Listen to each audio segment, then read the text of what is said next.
Hello tout le monde, c'est Pegajinga, bienvenue dans cette review de l'épisode 7 de Beyblade Burst Quad Strike. Et avant de commencer à entrer dans le vif du sujet, on va parler d'un petit commentaire qu'on m'a laissé sur ma dernière review, donc les épisodes 1 à 6. Et ça m'a été laissé par une certaine NGStay, j'espère bien prononcer ton pseudo. Et je voulais revenir dessus parce que c'était très intéressant tout ce qu'elle me racontait et que du coup je voulais un peu en discuter avec vous et savoir ce que vous en pensez. Donc je vais vous lire directement son commentaire. Personnellement, je suis vraiment satisfaite de ce début de saison. Je trouve qu'on s'approche d'une belle histoire, d'une belle morale du côté de Pri et de son questionnement sur son identité. Et d'ailleurs, je pense que Ken l'a remarqué, son questionnement, et va lui apporter des réponses comme il peut. Ranzo est plus utile et ça c'est déjà mieux. Son amitié avec Belle et Anna a un meilleur développement. Je pense réellement que derrière Pax il y a quelque chose, peut-être le retour de Theodore Glass. Belle, ouais, le win count c'est pas ouf, mais je pense que ce sera mieux dans le futur, enfin, je l'espère quand même. Les anciens persos de DB, oui, c'est clairement et principalement du fanservice, mais à voir si c'est bien fait. Dante, bon, j'ai pas spécialement compris le vrai fond de sa venue à part combattre Belle, alors que bon, il aurait pu venir plus tôt, et apporter des moments drôles et sympathiques à la série. Dommage que son côté mécano et génie ne soit pas ressorti, là on a eu droit au Dante un peu désagréable de Surge. Ken, par contre, il y a matière à apporter quelque chose à l'histoire et au questionnement de prix, à voir avec Sander, Kit, Aiga et les deux frères. Je suis vraiment curieux de savoir s'il y aura une excuse pour Aiger qui n'est pas venu voir Belle dans les précédentes saisons, car purée, c'est illogique. Je pense, je pense honnêtement que les personnages auront tous un élément, Kit, je pense que obviously il est revenu car le vent. Enfin bref, voilà. Perso, j'ai de l'espoir car je suis vraiment satisfait de ce qu'on nous offre pour le moment. Le perso de prix est vraiment intéressant et j'espère que sa quête avec son identité sera tout autant intéressante. Et bah, effectivement, bah, déjà merci pour ton commentaire. Je te remercie vraiment d'avoir accordé autant d'importance à la review pour faire en sorte de développer autant ce que tu avais à dire en restant respectueuse et en me donnant de vrais arguments concernant la série, que ce soit en termes de développement de personnages, de thématiques, etc. Donc j'ai été très agréablement surpris et c'est assez rare pour que justement j'essaie de ne pas le mettre en lumière. Pour revenir un peu sur ce que tu as dit, du coup, effectivement, le développement de la quête identitaire de Prix, c'est un truc très intéressant, très original, qui pour l'instant est développé de manière très pertinente, et avec une mise en parallèle avec un peu la quête identitaire qu'a eu Ken, ça peut être très intéressant, et on verra dans l'épisode d'aujourd'hui que ça a été question de ça.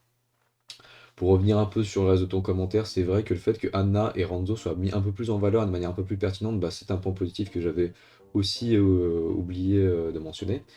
Euh, pour revenir un peu sur les choses sur lesquelles on est d'accord, c'est vrai que moi aussi j'aurais aimé que Dante soit un peu plus mis en valeur dans son côté mécano, génie, pertinent, et moins le côté gueulard auquel on a eu le droit dans Surge où il n'y avait pas grand chose à développer.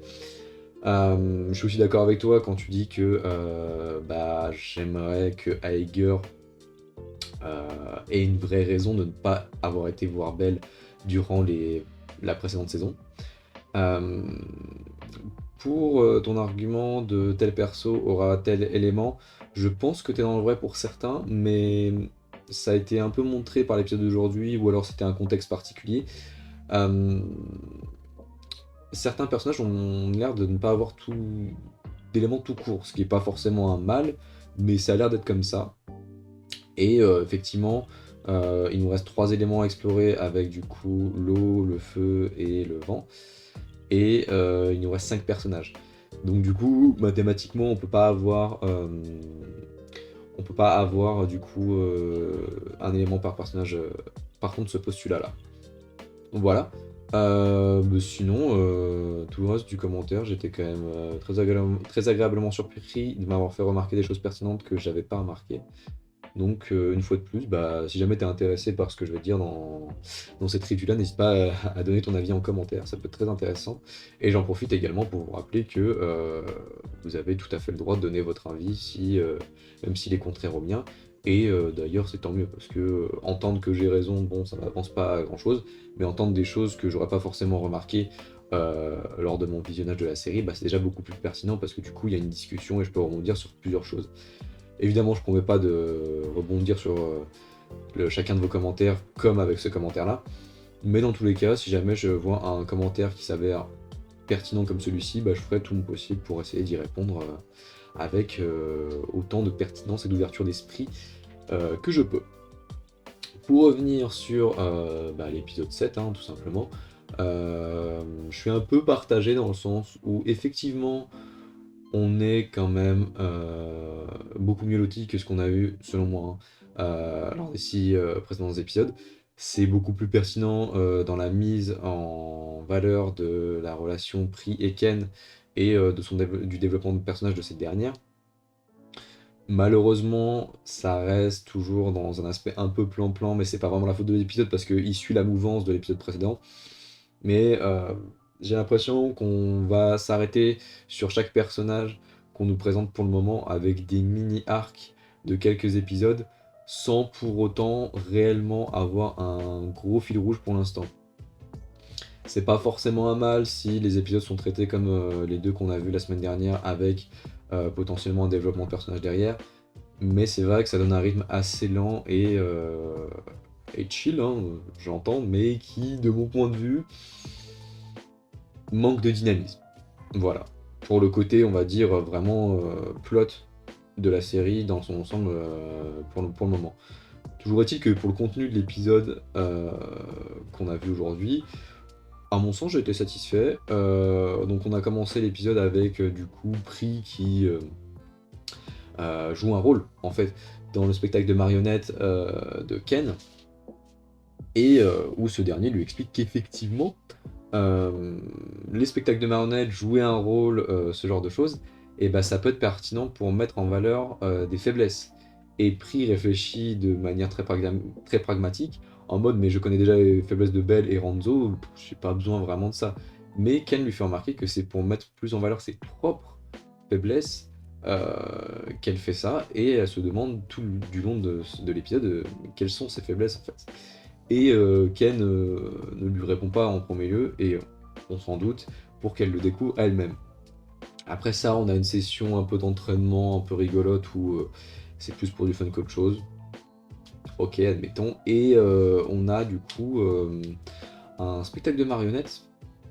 Ah non, des combats justement, avant le spectacle de marionnettes, qui servent du coup dans l'histoire un peu d'introduction au spectacle, et où du coup on va voir que Ken va battre Ranzo ainsi que Pri, et où la défaite de Pri aura effectivement plus d'importance et d'impact dû au fait qu'elle ait retiré son masque, qu'elle ait voulu justement revêtir l'identité de Pri et non celle de Quadra, et où effectivement Quadra commençait à avoir déjà une certaine popularité qui va faire défaut à Pri et qui va du coup lui donner un peu manque de confiance en elle, et se dire que effectivement si elle est forte c'est parce qu'elle est Quadra et pas Pri.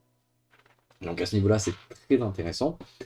Et on remarque aussi également que son grand frère Pax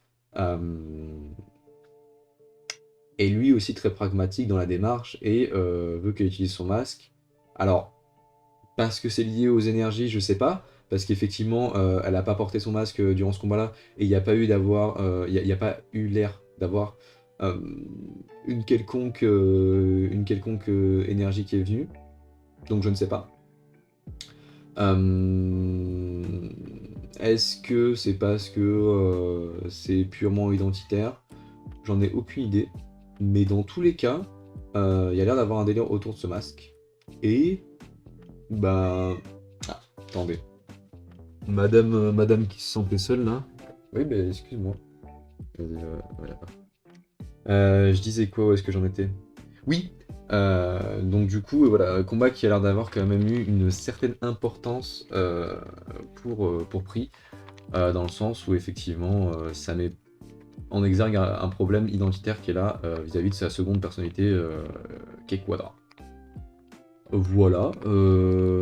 Sinon, Belle a augmenté son win count en battant effectivement Ken, et de manière assez stylée. Le combat était plutôt bien animé, et d'ailleurs pour revenir là-dessus, l'animation et la mise en scène étaient beaucoup mieux que ce qu'on avait vu précédemment, donc ça me laisse penser qu'effectivement il y a eu une période de rush qu'il y a eu pour les 6 premiers épisodes, ce qui est pas vraiment ouf pour les animateurs d'une certaine façon. Si ça a été le cas, hein. Encore une fois, j'en sais rien. C'est juste des déductions que je fais. Mais effectivement,